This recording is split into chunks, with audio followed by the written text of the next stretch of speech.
The refueling worker was having a peaceful moment, enjoying his tasty potato chips, when suddenly he heard a strange noise from the grass nearby.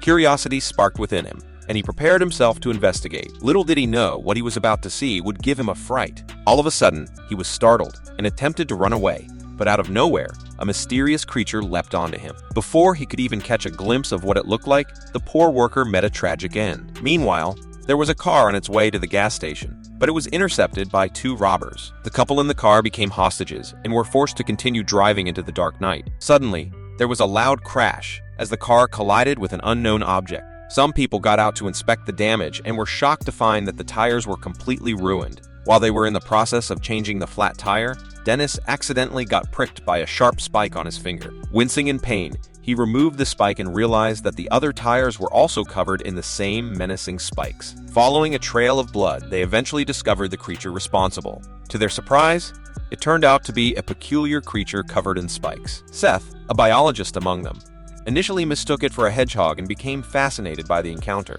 However, as Seth attempted to get closer, the creature launched an attack, leaving both men trembling with fear. Lacey quickly fired several shots before making a hasty retreat.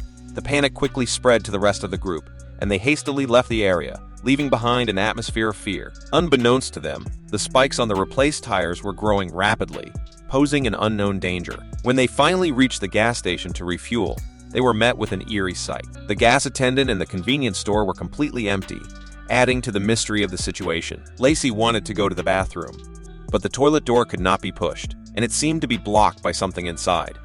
She managed to push the door open, but found a horrible scene. To see a man with spikes lying there. He was the refueling worker who was killed during the day. Lacey was so scared that she ran away and told everyone about it. But Dennis didn't believe it at first, until the spiky zombie appeared in front of them. Only then did they realize that something was wrong. Out of nowhere, Lacey was suddenly attacked, taking everyone by surprise.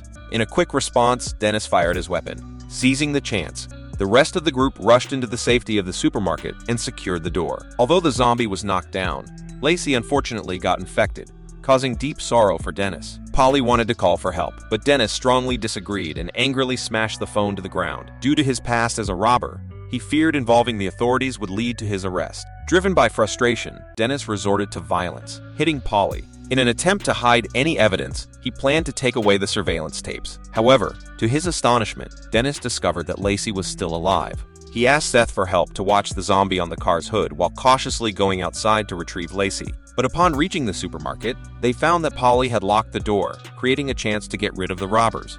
Filled with anger, Dennis raised his pistol, unaware that Lacey was undergoing a transformation behind him. At that moment, Lacey attacked Dennis. Fortunately, Seth intervened and saved Dennis by opening the door, but they unintentionally brought in a severed hand. The hand had a mind of its own, which immediately sparked Seth's curiosity. Sensing the urgency, Dennis quickly immobilized it. Lacey, however, stood up again and started hitting the glass in an unusual manner. Worried that the glass might break, they took shelter inside the warehouse, planning to escape through the back exit of the gas station. Unfortunately, when they removed the door, they discovered another steel door blocking their path. Suddenly, the crashing sound ceased. It seemed like the zombies had fled to the roof, presenting an opportunity for the group to leave. But as they turned around, they were surprised to see a police officer at the entrance. Seeing the blood around, the officer mistakenly assumed they were involved in a robbery. In a state of panic, the couple tried to explain the situation and urged the officer to quickly return to their car, and told her there was something scary outside.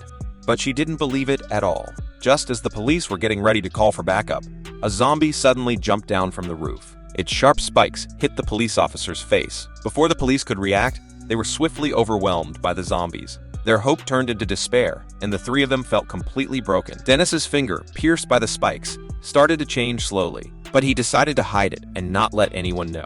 They didn't know what to do next, but Seth had an idea involving the police walkie-talkie. He quickly took action and made a simple hook out of a coat hanger. His plan was to grab the walkie-talkie and call for help from other police officers. However, when he tried to hook it, he realized the hook was too short. Seeing the situation, Dennis immediately went to get more hangers, but his hand also started to seize up at that moment. Polly asked him what was happening, but he lied and said the coat hanger accidentally cut him. With Dennis's hanger, Seth managed to hook the walkie-talkie. Just as he was about to retrieve it, something unexpected happened. A walker suddenly fell from above and hit the wire connected to the walkie-talkie. Thankfully, Seth pulled hard to keep it from falling.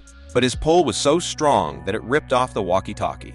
At the same time, the zombie's hand reached through the window. Polly struck it fiercely with a bat. Realizing they had no other choice, they quickly found a place to hide. However, the cunning zombie managed to split its arm and get inside the supermarket. Surprised, the two of them thought the zombie had left when they heard the sudden silence. But when Polly looked outside, she saw the split hand getting closer. They were paralyzed with fear and could only use an iron frame as a temporary barrier. In a crucial moment, Dennis came out of the freezer and urgently told them to enter quickly. Polly went in first. Seth quickly kicked the zombie away and rushed into the freezer. They thought that the crisis was finally over. Sadly, Dennis's hand started seizing up again. Seeing this painful sight, they realized that Dennis had already been infected. His hand continued to grow spikes, and his fingers twisted in a strange way. His entire arm folded in a horrifying 360-degree angle. In immense pain, Dennis realized that the only way to stop the virus from spreading was to cut off his arm. They searched around but could only find a small pocket knife. However, just as Dennis was about to do it, the intense pain caused him to pass out. Feeling helpless, the couple did everything they could to assist him. After enduring immense pain, Dennis had to say goodbye to his left arm forever. Thankfully, his life was saved. In front of their two rescuers, Dennis shared his troubled past. He confessed that he used to be a prisoner who accidentally killed a prison guard while trying to escape. He never expected that his actions would lead to someone's death. Since that moment, Dennis had been filled with deep regret. He discovered that the guard's wife had moved to Mexico, and he and his girlfriend planned to visit her with some money. Unfortunately, their car broke down halfway, and that's when they crossed paths with Seth and Polly. In a desperate situation, they resorted to stealing the car.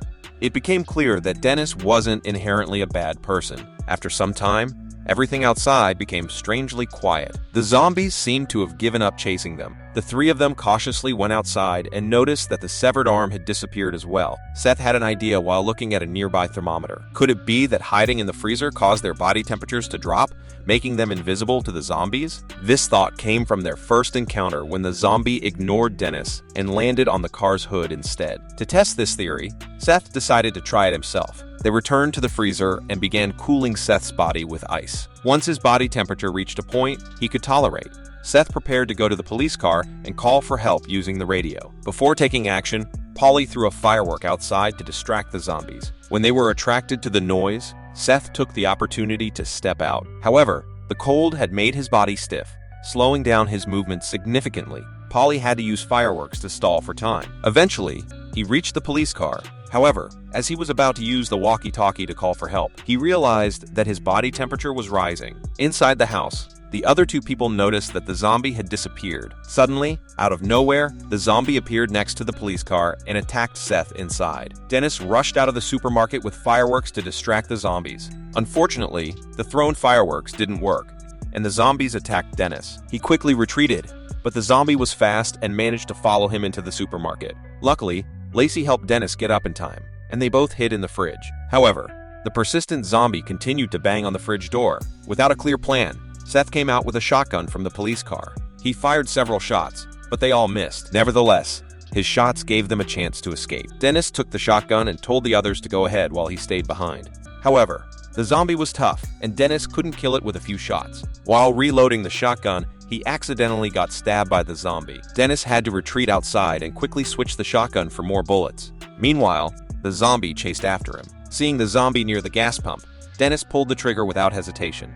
Fire turned out to be more effective against the zombie than guns. After the explosion, the zombie was completely defeated. The two men, ready to leave, saw Dennis on the ground and rushed to check on him. Unfortunately, Dennis had been infected by the zombies. Knowing he was about to transform, Dennis gave them the pendant hanging from his chest. It held the key to accessing money and the address of the police officer's wife. Dennis asked them to fulfill his final wish, and both individuals promised to do so. After making sure they were safe, Dennis shot the gas tank, causing the gas station to burst into flames. In the end, the movie showed the two survivors walking together on their way, living happily ever after. Thank you for watching, and please subscribe Mango Recap for more video like this and help the channel grow.